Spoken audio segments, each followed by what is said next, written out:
এই যে গভীর রাতে আপনারা বসেছেন আমার বাবারা, জীবনের শেষ মাহফিল মনে করে আল্লাহ পাকের ভয় ভীতি অন্তরে নিয়ে মৃত্যুর কথাটাকে মনের মধ্যে গেঁথে আমার বাবাজিরা কথাগুলা শুনেন। আমি নেছাড়া আমাদের কথা নয়, আল্লাহ এবং রসুলের কথাগুলা শোনা যায়।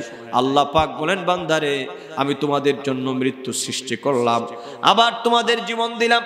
তার মানে আল্লাহ পাক জীবন দিয়েছেন, আবার তিনি আমাদেরকে মৃত্যু দিবেন। এই জন্ম থেকে মৃত্যু পর্যন্ত সময়টার নামই হলো হায়াত। যদি আমার মহান আল্লাহ পাক, আমার মহান রবকে যদি প্রশ্ন করি, আল্লাহ জীবনটা কেন দিয়েছো? আল্লাহ দেওয়ার পিছনে কোনো উদ্দেশ্য আছে নাকি তোমার? আল্লাহ পাক বলেন, বান্দারে আমি আল্লাহ পাক এই পৃথিবীর মধ্যে তোমাদেরকে 30 বছর, 40 বছর, 50, 60, 70, 80 বছর, 100 বছর এই পৃথিবীর মধ্যে নির্দিষ্ট একটা সময়ে তোমাদের জীবনটা আমি দিলাম। কারণ কি জানোনি?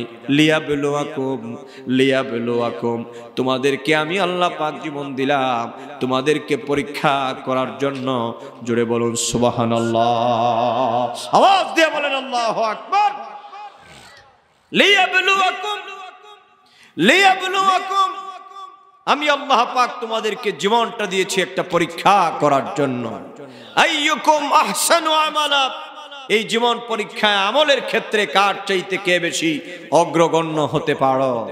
ঈমান এবং আমলের ক্ষেত্রে তোমরা কার চাইতে কে কত বেশি অগ্রগামী হতে পারো, এই পরীক্ষা করার জন্য আমি তোমাদের জীবন দিলাম।